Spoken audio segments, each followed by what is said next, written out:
VJ Parvati இர்ஃபானோட இஷ்யூவை பற்றி பேசி ஒரு வீடியோ போட்டிருந்தாங்க. இவர் பெரிய ஜமீன் பரம்பரை, கார்குள்ள உட்காந்துட்டு தான் சேவை பண்ணுவார். ஒய்ஃபை இவ்வளோ ப்ரொடெக்ட் பண்ணுறீங்கன்னா கூட்டிகிட்டே வந்திருக்க கூடாது, வீட்லேயே விட்டுட்டு வந்திருக்கணும். புது பணக்காரங்க எல்லாமே இப்படி தான். இந்த மாதிரி ஆளுங்களை நம்ம நல்லா ப்ரொமோட் பண்ணுறோம். நாடு நாசமாக போக வாழ்த்துக்கள் அப்படின்னு சொல்லியிருந்தாங்க. இப்போ நடந்த இஷ்யூ மட்டும் இல்லை, இதுக்கு முன்னாடி நடந்த இர்ஃபான் இஷ்யூவையும் விஜே பார்வதி பேசி வீடியோ போட்டிருக்காங்க. நிறைய பேர் அந்த வீடியோவில் நீங்களும் இர்ஃபானும் ஃப்ரெண்ட்ஸ் தானே அப்படின்னு கமெண்ட்ஸ் போட்டிருக்காங்க. அதுக்கு அவங்க, நானும் இர்ஃபானும் ஒன்றா இருக்கிற வீடியோஸ் ஒரு 4 இருக்கும், அவ்வளோதான்.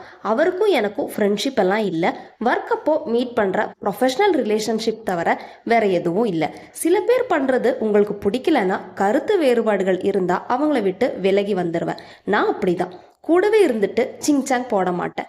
டிஃப்ரென்ஸ் ஆஃப் ஒப்பீனியன் இந்த ஃபுட் பிளாகர் மேலே இருந்துச்சு, அதான் நான் டிஸ்டன்ஸ் ஆயிட்டேன் அப்படின்னு விஜே பார்வதி சொல்லியிருக்காங்க. இந்த மாதிரி நியூஸ் தெரிஞ்சுக்க சில் பண்ணு சேனலை சப்ஸ்கிரைப் பண்ணிக்கோங்க.